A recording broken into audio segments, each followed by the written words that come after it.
오늘은 재림을 고대하는 자세, 성실함과 순종, 이런 제목을 가지고 은혜를 받고자 합니다. 여러분들의 기도 속에서 저희들 가족 휴가 잘 마치고 어저께 오늦게 도착해서 이렇게 오늘 새벽 기도에 참석하게 돼서 감사를 드립니다.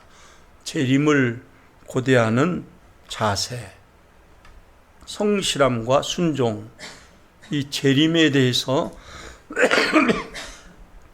그 한국에서 과거에 1992년도 이장님 사건이 있었죠. 이장님 사건.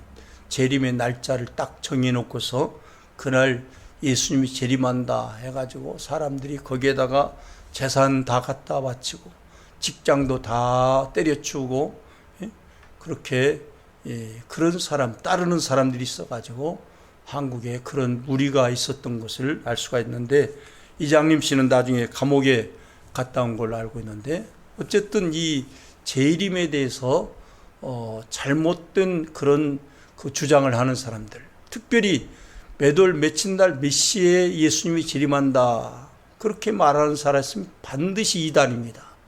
성경에 분명히 이걸 아버지만 아시고 나도 모르고 천사도 모르고 아버지만 아신다 그랬잖아요. 근데 그걸 가지고 몇 월 며칠 날 몇 시에 예수님이 재림하여 이 땅에 오신다 그렇게 말한다면 그건 이단에 불과한 것입니다. 오늘 정상적인 믿음 생활하는 우리 성도들은 하나님께서 정해주신 그 날짜에 우리 주님께서 재림하여 곧 오실 줄로 믿습니다. 이 재림에 대해서 제가 기도하면서 늘 여러분들도 함께 기도하고 있죠. 재림하는 그날까지 우리 교회가 계속해서 전속되게 하여 주시옵소서. 지금까지 우리가 24년 동안 교회가 전속되어 여기까지 달려오게 됐는데, 앞으로 이제는 멀리 있는 게 아니라 2달, 9월, 10월 2달하고 10일, 2달 10일밖에 안 남았어요. 나 오래 남은 줄 알고 착각하고 살았는데 6월 18일 날 이사 오셔가지고 6월, 7월, 8월 벌써 3개월 지나고 오늘 8월 31일이잖아요. 내일부터는 9월인데 9월, 10월하고 이게 2달하고 10일밖에 안 남았어요. 이제 남은 기간 동안 우리 훌륭한 우리 김현준 목사님 이렇게 후임 목사로 오셔서 잘 훈련 받으시고 잘 인수 받으시고 해서 앞으로 주님이 재림하여 오시는 그 순간까지 우리 새믿음 장로교회가 계속해서 전속되어지고 미션을 처치로서 담대하게 서나가는 아름다운 교회 되어지기를 주님의 이름으로 간절히 축원합니다. 그 자세는 2가지로 말씀하고 있죠. 성실함과 순종. 여기 6절에서 13절까지는 게으름에 대해서 권고하고 있는 것을 알 수가 있습니다. 여기에 보니까 형제들아 우리 주 예수 그리스도의 이름으로 너희를 명하노니 게으르게 행하고 우리에게서 받은 전통대로 행하지 않냐는 모든 형제에게서 떠나라 그랬어요. 전통대로 행하지 않는 모든 형제에게서 떠나라. 요즘에 이 전통적인 신앙, 성경 중심의 전통적인 신앙, 보수 신앙을 에서 벗어나 가지고 자유주의 신학으로 접어드는 그런 교회들이 얼마나 많이 있습니까? 통계에 하면 4분의 1이 우리나라는 이단이라고 하는데, 사입이라고 하는데, 이 자유주의 신학을 따르는 교회들로 친다면 우리 이 전통 보수주의를 주장하는 교회들이 50%도 안 되는 것 같아요. 다 이 자유주의 신학을 주장하고 동성애를 지지하고 동성애 성직자를 만들고 인본주의 신학에 빠져가지고 교회들이 타락해 가고 있는 모습들이 있는데, 그런 전통대로 행하지 않냐는 모든 형제에게서 떠나라 그랬어요. 전통대로 행하지 않냐는 모든 형제에게서 떠나라. 제가 이 전통하니까 제가 그 목회 처음에 군목 제대하고 1984년 10월에 이제 제가 동암교회 부목사로 들어가면서 한 3년, 4년은 부목사로 열심히 섬기겠습니다 하고 들어갔는데, 제가 7개월 만에 그 교회를 부목사를 그만두고 이제 임지가 이 담임 목사가 생겨가지고 1985년 5월 첫 주일보로 그 교회 장성중앙교회 이제 이렇게 임지가 생겨서 그걸로 부임해서 갔는데 한 3년 있으려고 해야 하던 그 교회에 7개월 있다 가니까 거기 담임 목사 한석진 목사님 화가 나가지고 얼마나 저에게 푸시를 하고 절대로 그만두면 안 된다고 해가지고 사표를 냈는데 발려가지고 또 한 달 있다가 나중에 또 하니까 그때서야 받아줘가지고 겨우 제가 그 교회로 부임해서 간 적이 있는데 그 부임해서 갔을 때에 그 교회에서 35만 원을 받았습니다. 35만 원을 받는데 제가 그때 전통 사고방식에 딱 쩔어가지고 목사는 죽어도 교회에서 주는 것만 먹고 살아야 된다 해가지고 저희 집사람이 얼마든지 나가서 일을 하면 저보다도 훨씬 더 많은 봉급을 받아올 터인데 그 교회에서 11년을 하면서 그 교회에서 주는 것만 먹고 살았어요. 주는 것만 먹고 살았어요. 일체 일을 하지 않고. 근데 여기 미국에 1995년도에 딱 들어오니까 먹을 길이 막막한 거예요. 중현교회 교육 목사로 있어도 500불밖에 제가 받지 않고 그렇게 생활할 저희가 없으니까 제 이제 그 생각이 변해가지고 어떻게 제가 집사람을 설득했느냐. 바울도 이 천막 깁는 일을 하면서 천막 만드는 일을 하면서 복음 전도하고 일을 했으니까 당신 일을 해야만 우리 집이 먹고 살 수 있을 것 같다고. 근데 그때 당시에 그 널스 시험을 보는 그 제도가 한 6개월만 시간만 주면 그 시험에 합격을 해서 널스로 일을 하겠다 그랬는데 널스 시험 준비도 하고 일도 하고 두 가지 다 하라니까 결국 그 시험 준비를 하지 못하다가 이제 나중에서 이제 됐는데 그렇게 해서 이 일을 하기 시작한 게 벌써 25년 동안 미국에 와가지고 25년 동안 일을 하니까 교회에서 주는 것 조금 하고 또 집사람 일하는 거하고 해서 이렇게 먹고 살았는데 참 지금 생각한다면 하나님의 은혜인 줄로 믿습니다. 하나님의 은혜로 저희 가족이 지금까지 달려올 수 있는 거 얼마나 감사한지요. 이 옛날 목사들은 전통대로 하면 일체 사모도 일도 안 시키고 교회에서 주는 것만 갖고 먹고 사는 것이 우리 선배 목사들의 그런 의식이고 그런 전통이었어요. 근데 이 미국에 와서 제가 그렇게 상황이 달라져가지고 그렇게 일을 하도록 그렇게 했었던데 25년 동안을 일을 한 거죠. 근데 우리가 우리에게서 받은 전통대로 하는 말은 하나님의 말씀을 의미하는 겁니다.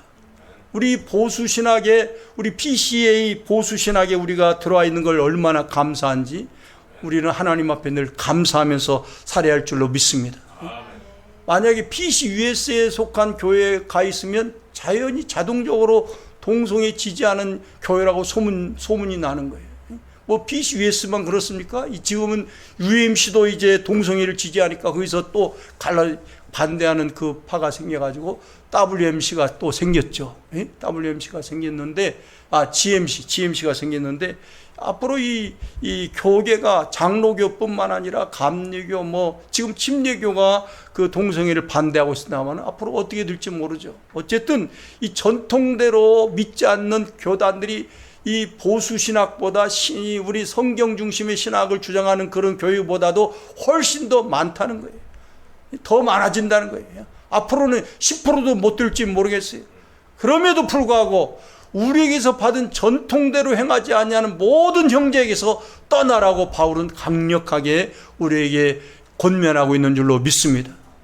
게으른 사람들 그리고 전통대로 행하지 아니하는 모든 형제에게서 떠나라고 그랬어요.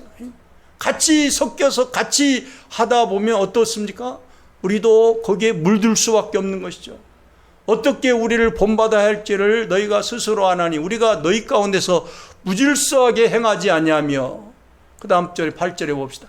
누구에게서든지 음식을 값없이 먹지 않고 오직 수고하고 애써 주야로 일함은 바울 사도가 여기에 자기가 일한 그 천막 만드는 일을 지금 말하고 있는 거예요. 오직 수고하고 애써 주야로 일을 하는 것은 값없이 음식을 먹지 아니하고 또 수고하고 애써서 주야로 일을 하는 이유는 너희 아무에게도 폐를 끼치지 아니하려 함이니라.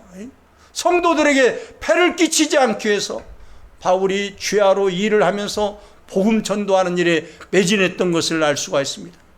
우리에게 권리가 없는 것이 아니요 오직 스스로 너에게 본을 보여 우리를 본받게 하려 함이니라. 바울은 철두철미 이 재물관에 있어서도 철두철미 성도들에게 본을 보이고, 재물뿐만 아니라 생활관, 모든 그 생각하는 거, 또 말씀 중심의 그 신앙생활 모든 면에서 성도들에게 본을 보이는 그런 목회자요 전도자였던 것을 볼 수가 있습니다. 지금 그 시대가 악해져 가지고 본을 보이는 목회자들보다도 본을 보이지 못하는 그런 목회자들이 훨씬 더 많은 이 시대 속에서 우리가 살아가고 있는데, 우리는 모든 면에서 헌금 생활뿐만 아니라 모든 가정생활, 사회생활, 직장생활, 모든 생활에 우리가 성도들에게 본을 보이는 일에 힘써야 할 줄로 믿습니다.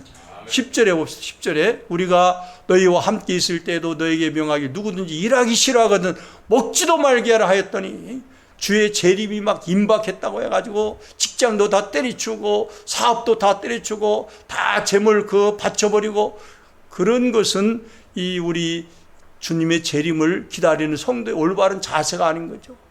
누구든지 일하기 싫어하거든 먹지도 말게 하고, 우리가 들은즉 너희 가운데 게으르게 행하여 도무지 일하지 아니하고 일을 만들기만 하는 자들이 있다니. 데살로니가 교회에도 그런 성도들이 있다고 하는 거예요. 12절에 봅시다. 12절에 이런 자들에게 우리가 명하고 주 예수 그리스도 안에서 권하기를 조용히 일하여 자기 양식을 먹으라 하노라. 우리 교회 안에 온 성도들이 조용히 일해서 자기 양식을 먹는 사람들, 성실한 사람들, 형제들아 너희는 선을 행하다가 낙심하지 말라. 우리가 주의 사역들을 감당해 나가다가 낙심하는 일이 없으시기를 간절히 소원합니다. 여기 14절에 봅시다. 14절에 누가 이 편지한 우리 말을 순종하지 아니하거든 그 사람을 지목하여 사귀지 말고 그로 하여금 부끄럽게 하라. 아까는 떠나, 전통대로 하지 아니하는 사람에게서 떠나라고 명령했던 이 바울 사도가 이제는 우리 말을 순종하지 아니하거든 그 사람을 지목하여 사귀지도 말고 그로 하여금 부끄럽게 하라. 그런데 그를 원수처럼 생각지 말고 형제와 같이 권면하라. 그러므로 우리가 교회 생활하면서 제대로 신앙생활을 하지 않고 말씀대로 순종하지 않는 사람들이 있다 할지라도 그 사람을 원수처럼 여기고 미워하고 시기하고 그 사람을 그냥 쫓아내고, 그건 하나님의 방법이 아닙니다. 원수와 같이, 그런 사람이라 할지라도 원수와 같이 생각지 말고 형제와 같이 권면하라. 그들도 사랑으로 권면하고 사랑으로 또닥거려주고 사랑으로 위해서 기도해 줄 때 언젠가는 바로 서는 날이 오게 될 줄로 믿습니다.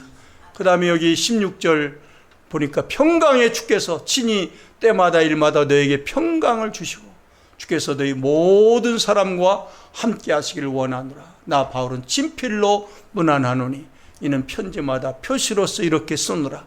우리 주 예수 그리스도의 은혜가 너희 무리에게 있을지어다 하고서 이 데살로니가 후서를 마지막으로 마무리하면서 우리 주 예수 그리스도의 은혜가 너희 무리 가운데 무리에게 있을지어다 이렇게 인사를 하고 마무리하는 것을 볼 수가 있는데, 우리 온 교우들에게 참으로 재림의 때에 가까울수록 늘 성실함과 순종함으로 늘 나가서 참으로 하나님의 은혜가 우리 가운데 늘 충만하게 넘칠 수 있기를 주님의 이름으로 간절히 축원합니다.